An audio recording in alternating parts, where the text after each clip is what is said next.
Sylvia Ladbissuel, je suis chargée de communication au Conservatoire botanique national alpin et j'ai co-créé le jeu Floralpina, la fin de l'âge de glace, avec ma collègue Julie Ravera.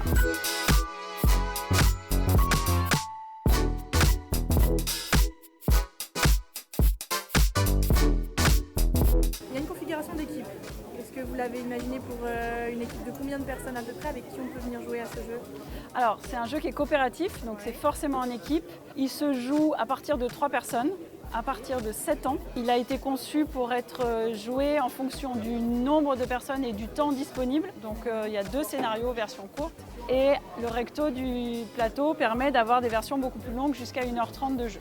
Quel est le message avec cette fleur, qui est même dans le titre, que vous voulez faire passer? On veut faire comprendre les dynamiques de colonisation qui se passent aujourd'hui dans les Alpes en lien avec la fonte des glaciers. Il y a des territoires qui sont laissés libres par la fonte des glaciers et on s'aperçoit que les plantes qui sont impactées par le réchauffement climatique ont comme réponse possible de migrer en altitude et donc d'essayer de coloniser pour certaines d'entre elles des nouveaux territoires. Il présente vraiment la dynamique de végétation qui se met en place. Il aborde des notions assez complexes de stade de végétation. Toutes les plantes n'ont pas les mêmes besoins au niveau écologique pour pouvoir s'installer, donc ça permet d'aborder ça. Ça permet d'aborder le rythme des saisons, les aléas climatiques qui augmentent très fortement dans les Alpes. En aval du jeu, on prend un temps pour expliquer que la fonte des glaciers, c'est pas une bonne nouvelle. On l'utilise comme un jeu et donc ça a l'air d'une bonne nouvelle pour les plantes, mais c'est aussi des problèmes sur les écosystèmes qui vont avoir moins d'eau froide, donc ils vont évoluer, des problèmes au niveau de l'alimentation en eau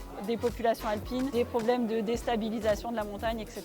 Vous êtes déplacé sur le terrain, je suppose. Vous avez mis combien de temps? Quelles étaient les étapes pour créer ce jeu? La première étape, ça a été de rassembler une énorme quantité d'informations scientifiques à partir des études que notre structure a pu mener en collaboration avec d'autres, mais aussi à partir de recherches bibliographiques. Donc il y a eu à peu près 150 heures de recherche bibliographique, de travail sur les informations. Et ensuite, il y a eu l'équivalent de, on va dire, 4 mois de développement de jeu, puis 2 mois et demi de tests pour organiser le nombre de joueurs, le temps de jeu, etc. Donc on en est à 7-8 mois de travail pour la création de ce jeu.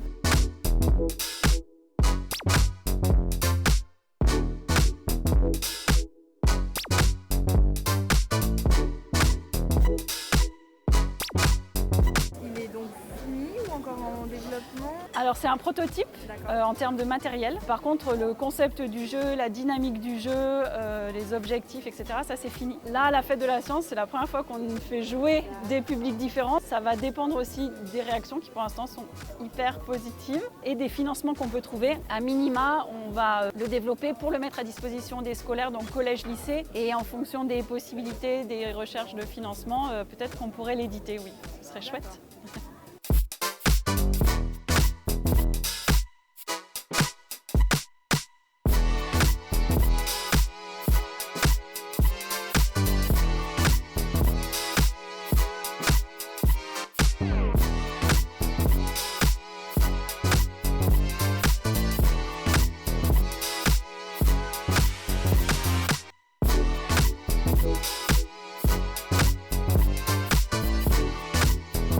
Bonjour, je suis Séverine Lelouarn-Lemaire, je suis professeure à Grenoble École de Management et je suis présente à la Fête de la Science pour la 2e année parce que nous avons envie de montrer que les sciences humaines c'est aussi des sciences et parce qu'on a envie aussi de communiquer nos résultats de recherche au grand public.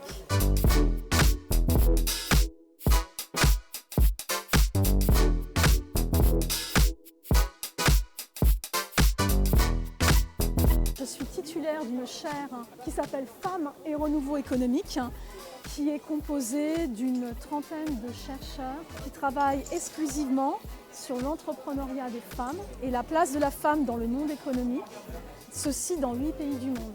Donc moi, je travaille évidemment sur la partie administrative de la chaire, mais également sur la partie française. Et ensemble, on essaye de travailler. On est sur des quartiers dits défavorisés, économiquement défavorisés. On essaie de trouver la recette pour générer plus d'inclusion et du droit à l'entrepreneuriat. Alors, recherche à impact, déjà, c'est un leitmotiv qui est obligatoire maintenant en sciences. C'est-à-dire qu'on nous demande, nous chercheurs, de produire évidemment des travaux scientifiques publiés. Donc, on est évalué sur la quantité de publications. On considère que la qualité est aussi sous-jacente parce que si on n'est pas publié, ça veut dire que le travail n'était pas de bonne qualité. Enfin, en tout cas, c'est censé fonctionner comme ça. Et en même temps, l'impact est mesuré aussi sur le fait dans le monde scientifique, c'est-à-dire est-ce que nos travaux sont repris ou pas repris. Si vous avez fait plein de publics, vos travaux ne sont jamais cités, c'est-à-dire quelque part il y a un bug, ça ne va pas. Voilà.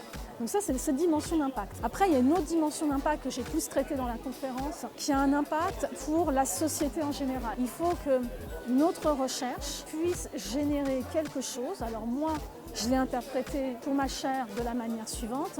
J'aurai de l'impact si je suis capable de mettre en place des dispositifs dont les acteurs politiques, dont les accompagnateurs en local vont s'approprier pour générer plus d'économies et donc pour résoudre des problèmes de chômage, résoudre des problèmes d'inclusion, d'insertion.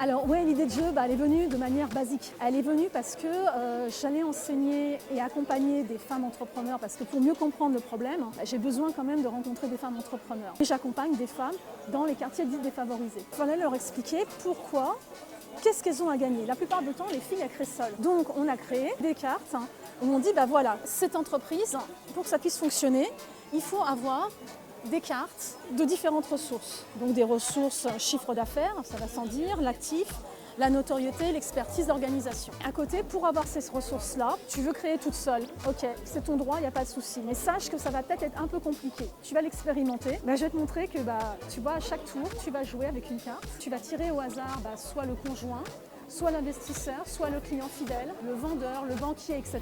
Cet acteur-là va te filer un petit tuyau, une petite aide, soit t'apporter le premier coup de pouce, le premier contrat, enfin des choses comme ça. Et comme par hasard, tu vas réussir à aller beaucoup plus vite et à avoir une entreprise beaucoup plus stable si tu mobilises ces autres acteurs. Donc c'était initialement pour faire comprendre aux filles par le jeu que si elles restent toutes seules, ça peut être un peu plus compliqué. Pour la fête de la science, on s'est dit pour faire comprendre ce qu'est l'entrepreneuriat à des étudiants, ça t'est peut-être pas mal de leur faire jouer le jeu.